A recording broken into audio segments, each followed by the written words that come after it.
అంత కష్టపడి ఒక నామినేషన్ ఫ్రీ షీల్డ్ ఇచ్చిన నైని పావనికి ఇచ్చారు తీసుకెళ్ళి అందరూ ఆలోచించి, మళ్ళీ చివరికి ఆమె మిమ్మల్ని ఇది చేసింది యాక్చువల్గా తర్వాత ఇట్ హ్యాపెన్స్, లైఫ్ అన్నది అట్లనే నడుస్తూ ఉంటుంది. సో నేను ఎక్కువ దాన్ని అంటే అంత పట్టించుకోను, నేను like I moved on from that thing. So నాకంటే లైక్ లాస్ట్ ఇయర్ పాపం తను ఒకటే వారం ఉంది కదా, సో తనకి ఉపయోగపడుతుందేమో అంటే తెలీదు, ఎందుకంటే ఇంకా సీజన్ 8లో వైల్డ్ కార్డ్గా వచ్చినాము, తనకి ఆ కనెక్షన్ ఆడియన్స్ ఏర్పడుతుందా లేదా అని చిన్న భావనతోని తనకి షీ నీడ్స్ ఇట్ ఏమో అన్న భావనతో నేను ఇచ్చిన. కానీ తర్వాత అంటే ఎందుకు అర్థం చేసుకోలేదు అంటే కనీసం అంటే ఇచ్చినప్పుడన్నా ఆ కృతజ్ఞత ఉంటుంది కదా, మళ్ళీ అది నేను ఎక్స్పెక్ట్ చేయను. అది ఇప్పుడు ఎప్పుడైనా వాళ్ళు కృతజ్ఞత ఇస్తే ఇట్స్ గుడ్, ఇవ్వకున్నా కూడా like I'm okay with that. నేను దాని గురించి ఎక్కువ ఆలోచించాను. ఎస్. అయితే యష్మిది మీది ఆ క్రష్ అనేది తర్వాత అక్క అని పిలవడం అనేది అది బాగా ఇదైంది. అంటే ఏంటి క్రష్ అనే ఫీలింగ్ అసలు ఎందుకు వచ్చింది? దాని నుంచి మళ్ళీ క్రషర్లో పడేసి క్రషర్ మళ్ళీ అక్క అనే ఫీలింగ్ ఇమీడియట్ స్విచ్ ఆన్ అయిపోయారు. ఏంటి ఏం జరిగింది అంటే అంటే ఆ క్రష్ అని అవడం స్టార్ట్ అవడం ఏంటంటే ఇప్పుడు మనకి ఎవరి దగ్గర ఉన్న ఒక నోట్ కనపడితేనే మనం యాక్చువల్గా అవుతాం. ఇప్పుడు ఎవరో వెళ్తున్న దారిని పోయిన అమ్మాయిని చూసి క్రష్ అని అనలేం కదా. సో అంటే ఆ అమ్మాయి నుంచి మీకు వచ్చిన పాజిటివ్ నోట్ ఏంటి, ఎక్కడ స్టార్ట్ అయింది? ఫస్ట్ వీక్ నుంచి తను నాతో బాగానే మాట్లాడేది. సో అంటే ఎప్పుడైనా నేను మంచి నీట్గా రెడీ వస్తే ఇట్లా బాగున్నావు, క్యూట్గా ఉన్నావు అది అని చెప్పేసి కాంప్లిమెంట్ చేస్తూ ఉండేది. Okay. So like it's common అంటే ఈ రోజుల్లో ఫ్రెండ్స్ కూడా చేస్తాను నేను, అదేం తన తప్పేమని ఆ ఉద్దేశంలో నాకు క్యూట్ అనిపించింది. So it's about physical beauty. ఇప్పుడు క్యూట్, అట్రాక్షన్, క్రష్ అన్నది ఒక ఫిజికల్ బ్యూటీ. సో నాకు అనిపించింది చెప్పిన ఆ మూమెంట్ లో. సో నాకు పెళ్లి కాలేదు, నాకు గర్ల్ ఫ్రెండ్ లేదు, I'm not bound to anyone. So నాకు ప్రతి మనిషికి ఆబ్వియస్లీ అట్లాంటి ఫీలింగ్స్ ఉంటాయి. సో నేను ఓపెన్ గా షేర్ చేసుకున్నా, I was being straight forward. నేను చెప్పిన తనకి, కానీ అక్కడ నుంచి కూడా స్ట్రైట్ ఫార్వర్డ్ కమ్యూనికేషన్ లేకపోవడం అన్నది ఫస్ట్ నాకు నచ్చలేదు. సో అంత స్ట్రైట్ ఫార్వర్డ్ కమ్యూనికేషన్ లేదంటారు, మరి ఏకంగా టీ షర్ట్ల దాకా ఎలా పోయింది మ్యాటర్? ఏది తను తీసుకునేది అడిగేది టీ షర్ట్స్. సో నాకు అనిపించింది. కానీ దాని తర్వాత ఎప్పుడైతే ఏబిసి అన్నది వీకెండ్ లో నాగ్ సార్ చెప్పే అంటే అనిపించినట్టుంది ఆడియన్స్ కి కూడా, అరే వీడు ఎక్కడో చిన్న మోసపోతున్నాడా అన్నది అనిపించినట్టుంది. అది బయట రేజ్ అయ్యేసరికి నాగ్ సార్ ఆ పాయింట్ వీకెండ్ లో చెప్పిండు ఏబిసి అని. అక్కడ నేను షాక్, అంటే ఈ విషయం నాకు ముందే చెప్పాల్సింది కదా. అండ్ నేను చాలా బ్రాడ్ మైండెడ్, అంటే ఇప్పుడు ఏ పర్సన్ ని ఏదో రెస్ట్రిక్ట్ చేయడమో ఇలా చేయాలి అనే పర్సన్ కాదు. సో నేను ఓపెన్ గా వెళ్ళి నాకు ఈ క్లియర్ కట్ కమ్యూనికేషన్ నీ దగ్గర నుంచి కనిపించలేదు, సో నువ్వు ఇప్పటి నుంచి నువ్వు కంటెస్టెంట్, నేను కంటెస్టెంట్ అని చెప్పిన. అది కూడా వచ్చింది టెలికాస్ట్ లో. సో డైనింగ్ టేబుల్ దగ్గర కూర్చొని మాట్లాడతా, సో వీఆర్ జస్ట్ కంటెస్టెంట్స్ అని నేను అక్కడతో కట్ ఆఫ్ చేసేసినాయి ఆ టాపిక్ ని.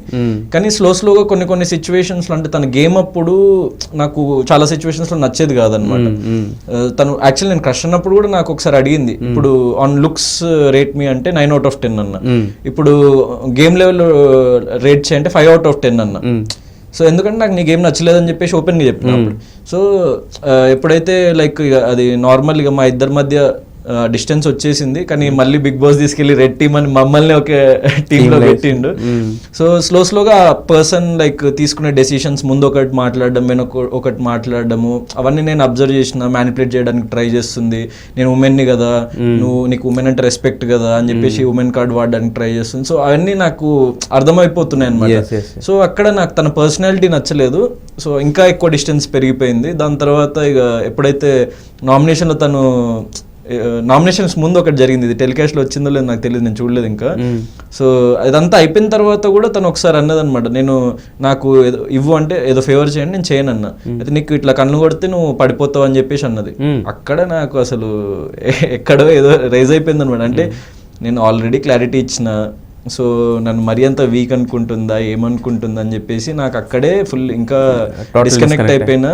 సో ఇంకా తనకు ఒక ఫుల్ స్టాప్ పెట్టాలి, తనకు అర్థం కావాలి క్లియర్గా, వీడికి ఏమన్నా కూడా వీడు చెల్లించాడు అన్న ఒక పాయింట్ తనకు అర్థం కావాలని చెప్పేసి నేను ఆ రోజు వీకెండ్ ఎపిసోడ్ అప్పుడే ఒకసారి వెళ్ళి నా టీ షర్ట్స్ తన దగ్గర ఉండే, అక్క నా టీ షర్ట్స్ ముందే అన్నారా, అక్క నా టీ షర్ట్స్ ఉతికి నాకు ఇచ్చేసాయంటే తను షాక్ అయిందనమాట. ఏంటి అక్క అంటున్నావు అది అంటే, నాకు అక్క అన్నకు అది అని చెప్పేసి అన్నది. అయితే అక్క అంటే ఏం ప్రాబ్లం అన్న, దాని తర్వాత అది టెలికాస్ట్ లో వచ్చి ఉండదు, ఎందుకంటే వీకెండ్ ఎపిసోడ్ అయిపోయిన తర్వాత. సో అది అట్లా అయిపోయింది. దాని తర్వాత నెక్స్ట్ డేనే నామినేషన్స్. అవును. మళ్ళీ నామినేషన్స్ నేను మాట్లాడుతున్నా, నామినేషన్స్ లో మధ్యలో వచ్చి ఏదో మాట్లాడింది. వెంటనే ఇక నాకు అనుకోకుండా స్పాంటేనియస్ గా అది వచ్చేసింది అక్క అని. తను కూడా వెంటనే తమ్ముడు అన్నది ఇక అది అంత పెద్ద ఇష్యూ అవుతుందని అనుకోలేదు. So and at the same time ఇప్పుడు నేను ఉమెన్ని 100% ఐ రెస్పెక్ట్, అంటే మోర్ దెన్ మెన్. ఇప్పుడు ఉమెన్కి నా హార్ట్లో స్పెషల్ ప్లేస్ ఉంటుంది, ఎందుకంటే మా మదర్ వల్ల అండ్ నేను చూసిన సిచ్యువేషన్స్ వల్ల.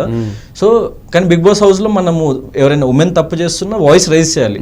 అండ్ నేను లేడీస్ వీక్ పెట్టేసరికి నేను వాయిస్ రైజ్ చేస్తున్నప్పుడు కావాలని నన్ను టార్గెట్ చేయడానికి అందరూ ఏం స్టార్ట్ చేసిండంటే, నేను వాయిస్ రైజ్ చేసిన ప్రతిసారి ఉమెన్ మీద వీడు ఉమెన్ ని డిస్రెస్పెక్ట్ చేస్తుండని స్టార్ట్ చేసిండు. నేను రెస్పెక్టబుల్ గానే మాట్లాడతా, గట్టిగా మాట్లాడతా కానీ రెస్పెక్టబుల్ గానే మాట్లాడతాను. వీడు డిస్రెస్పెక్ట్ చేస్తుండని స్టార్ట్ చేసిండ్రు.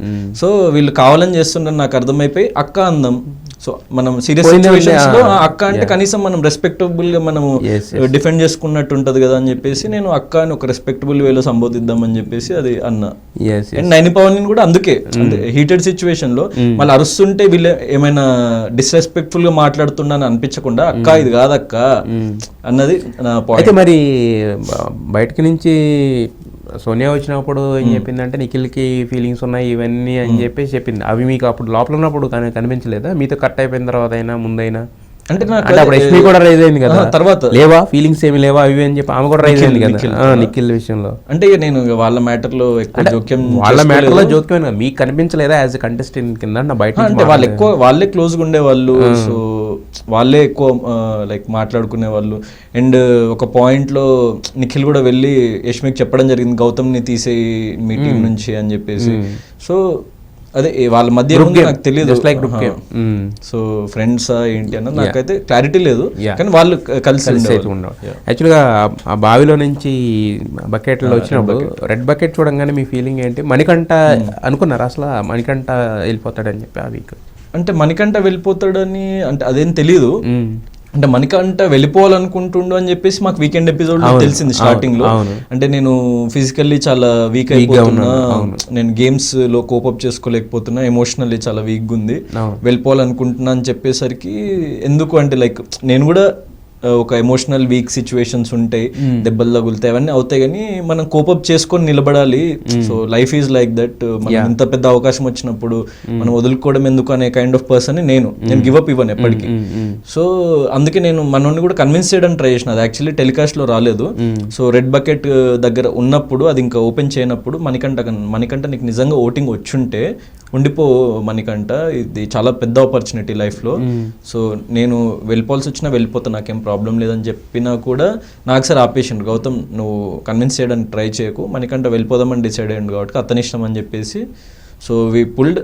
సో అది రెడ్ బకెట్ వచ్చిన తర్వాత కూడా ఇక మనోడు వెళ్ళిపోతా అన్నాడు. సో వెళ్ళిపోయేటప్పుడు కూడా చెప్పిన, నువ్వు యాక్చువల్లీ తప్పు డెసిషన్ తీసుకున్నావు, నువ్వు ఉండాల్సిందేమో మణికంఠ అని చెప్పేసి